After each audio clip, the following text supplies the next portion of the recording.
महाराष्ट्र में सत्ता परिवर्तन हुए और एकनाथ शिंदे और देवेंद्र फडणवीस के शपथ लिए 21 दिन से भी ज़्यादा हो गए हैं, लेकिन अभी तक मंत्रिमंडल विस्तार नहीं हो पाया है।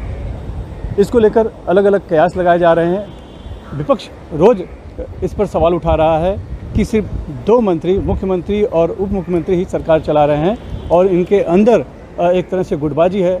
यही वजह है कि मंत्रिमंडल विस्तार नहीं हो पा रहा है और ये सरकार बहुत ज़्यादा दिन तक नहीं चलेगी और राज्य की जनता इस पूरे मंत्रिमंडल न बन पाने की वजह से प्रभावित हो रही है। बहरहाल एकनाथ शिंदे जो मुख्यमंत्री हैं और देवेंद्र फडणवीस जो उप मुख्यमंत्री हैं, दोनों आज दिल्ली गए हुए हैं। चर्चा है ये कि वहाँ पर प्रधानमंत्री नरेंद्र मोदी, बीजेपी के राष्ट्रीय अध्यक्ष और गृह मंत्री जो हैं एक अमित शाह से मिलकर वहाँ पर चर्चा करेंगे और फिर मंत्रिमंडल तय होगा। लेकिन मंत्रिमंडल विस्तार कब होगा ये कह पाना अभी भी मुश्किल है। बहरहाल शिवसेना जो है उसका आरोप है कि महाराष्ट्र की अपनी एक अस्मिता है और शिवसेना कभी भी दिल्ली के सामने झुकी नहीं है, लेकिन एकनाथ शिंदे जो खुद को शिवसैनिक बताते हैं, बाला साहेब ठाकरे के विचार को आगे बढ़ाने वाला बताते हैं, वो जाके दिल्ली के दरबार में जाकर मुजरा लगा रहे हैं। ये कैसी शिवसेना है? वो शिवसेना हो ही नहीं सकती या शिवसैनिक हो नहीं सकते, ऐसा उनका कहना है।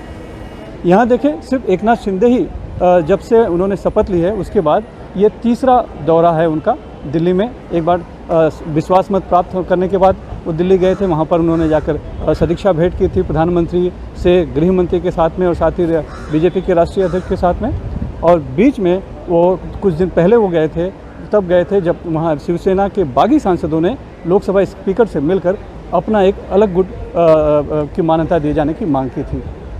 और आज फिर से गए, यानी 3 बार अब तक वो दिल्ली जा चुके हैं। वहीं देवेंद्र फडणवीस जो कि पिछले जब बीजेपी और शिवसेना की युति की सरकार थी, मुख्यमंत्री थे, तब एक कद्दावर नेता के तौर पर थे। उनकी पूरी पकड़ थी और सरकार पे पकड़ थी और अपने पार्टी पर भी, राज्य की पार्टी पर पकड़ थी और उनकी चलती थी। लेकिन इस बार उन्हें उप मुख्यमंत्री बनना पड़ा है एकनाथ शिंदे की सरकार में, और वो बनना नहीं चाहते थे क्योंकि जिस दिन शपथ विधि थी उसी दिन उन्होंने कह दिया था कि एकनाथ शिंदे मुख्यमंत्री बनेंगे, मैं बाहर से समर्थन करूंगा।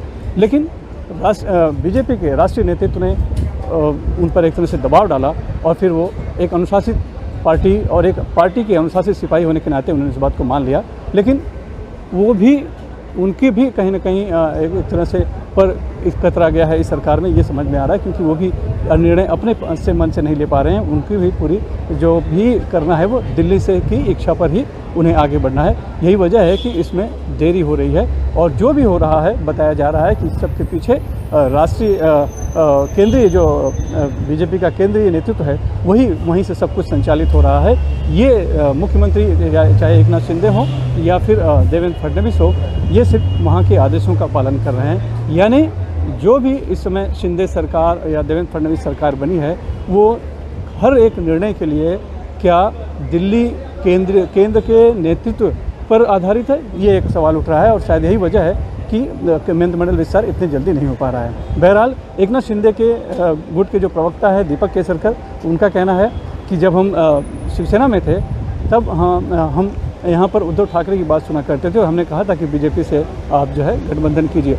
लेकिन जब हमने ये भी उन्हें कहा था कि अगर हम किसी और से गठबंधन करेंगे तो हमें उनकी भी सुननी पड़ेगी, तो लिहाजा आज हम बीजेपी के साथ हैं और बीजेपी का जो मुख्यालय है वो दिल्ली में है, तो स्वाभाविक तौर पर वहाँ से उनकी अनुमति लेना या मिलना बनता है, उसमें कुछ गलत नहीं है। जब खुद उद्धव ठाकरे मुख्यमंत्री बने थे तब उन्होंने भी जाकर दिल्ली में सोनिया गांधी से मुलाकात की थी या मिलते थे, तब आप लोगों ने सवाल नहीं उठाया। अब भला सवाल क्यों उठाया जा रहा है? लेकिन इतना ज़रूर है कि शिंदे और फडणवीस सरकार में सब कुछ इतना आसान नहीं है या फिर है, और या फिर इस जो कयास लगाए जा रहे हैं कहीं न कहीं उसमें सत्यता है। लिहाजा इसीलिए मंत्रिमंडल विस्तार में इतनी देरी हो रही है। बहरहाल अब लोगों ने उम्मीद लगाई है कि दोनों नेता आज दिल्ली गए हैं तो वहाँ से कुछ एक समाधान निकलेगा, किसको कितने मंत्रिमंडल दिए जाएंगे, किसको कितने मंत्री पद दिए जाएंगे, कौन कौन मंत्री पद होना चाहिए, शायद एक कुछ निर्धारित हो पाएगा। तो अगले 2-4 दिन में जो है कि मंत्रिमंडल का विस्तार हो सकता है।